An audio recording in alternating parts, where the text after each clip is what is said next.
Então, gente, comentávamos o artigo 1317. Ainda voltando ao exemplo dos irmãos, para ficar mais claro, eles constataram a necessidade de se realizar uma reforma no imóvel recebido em herança, contrataram um pedreiro. Os três firmaram o contrato com o pedreiro. Não se discriminou no contrato qual era a responsabilidade de cada um pelo preço da reforma ajustado com o profissional. Tampouco se estabeleceu no contrato que todos os condôminos eram devedores solidários da obrigação. Ocorreu lá um problema e houve inadimplemento contratual, como advogados do pedreiro contratado. De quem se exigir a prestação, contra quem propor a ação. Nesse caso, contra os três, porque não existe solidariedade presumida entre os condôminos. Vocês sabem que a solidariedade no direito obrigacional deriva da lei ou da vontade das partes. A lei não prevê solidariedade. Se o contrato for omisso a respeito, a ação tem que ser proposta contra os três condôminos. Você não vai poder cobrar de um deles a dívida toda. E cada um irá responder na medida do seu quinhão na coisa comum. É assim que funciona. O 1318 fala de uma outra situação comum relacionada a dívidas contraídas em proveito da comunhão. Vou ler o que o legislador diz. As dívidas contraídas por um dos condôminos em proveito da comunhão e durante ela obrigam o contratante, mas terá este ação regressiva contra os demais. Então, na mesma situação, os condôminos, herdeiros, resolvem fazer uma reforma no bem recebido em herança. Vamos imaginar que os três residam em cidades diferentes. Um reside aqui em Santos, onde se situa o imóvel, outro em São Paulo e um terceiro no Rio de Janeiro. Evidentemente que por residir em Santos e estar mais próximo do bem, acaba sendo esse condômino que toma as iniciativas no sentido da contratação de um profissional para empreender a reforma no local. Ele acaba celebrando o contrato com o pedreiro que vai fazer a reforma. Se porventura houver inadimplemento, caberá ao pedreiro mover a ação contra aquele condômino que firmou com ele o contrato, né? Eu não posso propor ação contra quem não figura no contrato como devedor, com quem eu não mantive relação jurídica. O devedor vai, o credor da obrigação, no caso o pedreiro, vai mover a ação contra o condômino que o contratou. Este, por sua vez, pagando o pedreiro, terá direito de regresso contra os demais condôminos. Afinal, a dívida, a obrigação, foi contraída em proveito da comunhão, ou seja, para a reforma da casa que pertence aos três em condomínio. Espero que tenha ficado claro isso. Essa ação regressiva que o condômino demandado pela dívida comum pode manejar contra os demais é possível de ser materializada através de um pedido de denunciação da lide no próprio processo em que o credor vier a lhe exigir a obrigação assumida. Então, vamos imaginar, o pedreiro não recebeu o que era devido, move uma ação contra o condômino que o contratou. Este vai contestar a ação e, no mesmo prazo da contestação, pode ingressar, pode apresentar um pedido de denunciação da lide aos demais herdeiros condôminos. Assim, na mesma sentença que o condenar eventualmente a pagar algo para o pedreiro, credor, autor da ação, será também fixada a responsabilidade dos demais condôminos na proporção dos seus respectivos quinhões. Espero que tenha ficado claro isso, tá bom, gente? Então agora vamos mudar de tema. Vamos falar sobre a extinção do condomínio. A extinção do condomínio é tratada pelo artigo 1320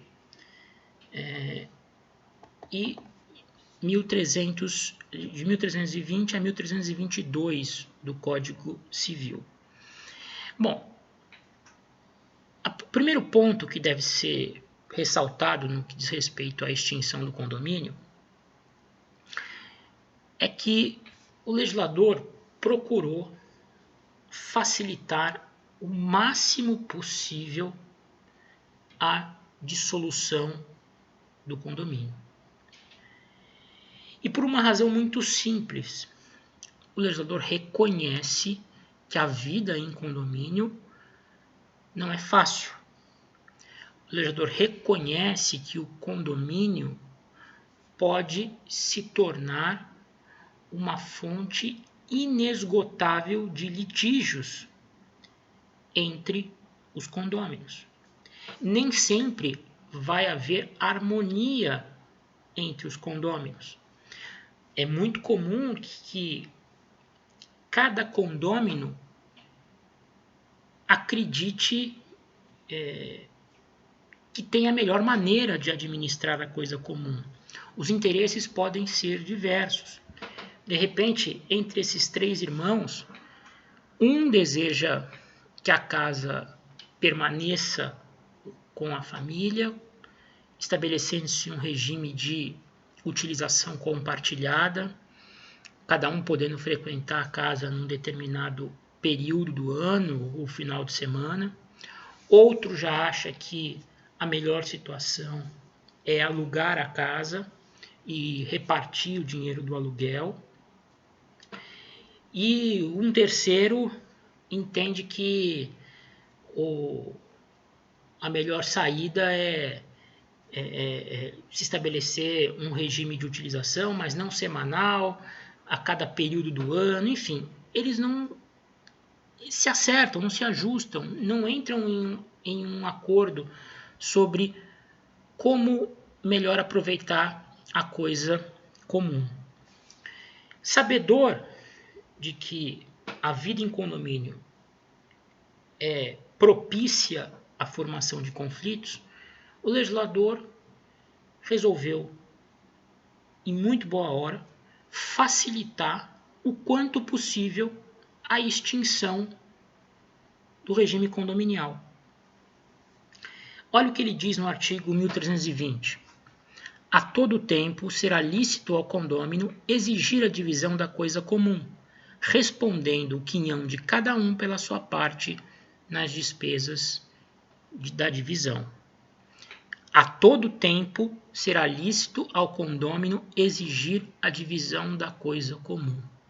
Ou seja, a qualquer momento, o condômino que não mais estiver satisfeito com a manutenção do condomínio pode requerer pura e simplesmente a sua extinção. Óbvio que a extinção será, digamos assim, a última alternativa para o condômino insatisfeito. Aquele que não desejar mais permanecer em condomínio tem, antes de optar pelo requerimento de extinção, tem a possibilidade de repente, negociar sua parte com os próprios condôminos restantes ou com um terceiro. Olha, eu não aguento mais a vida em condomínio com esses dois irmãos, nós entramos em muito conflito, nós não nos decidimos sobre qual a melhor forma de se administrar o imóvel que nós recebemos em herança. Então, eu não estou mais satisfeito, eu não quero mais permanecer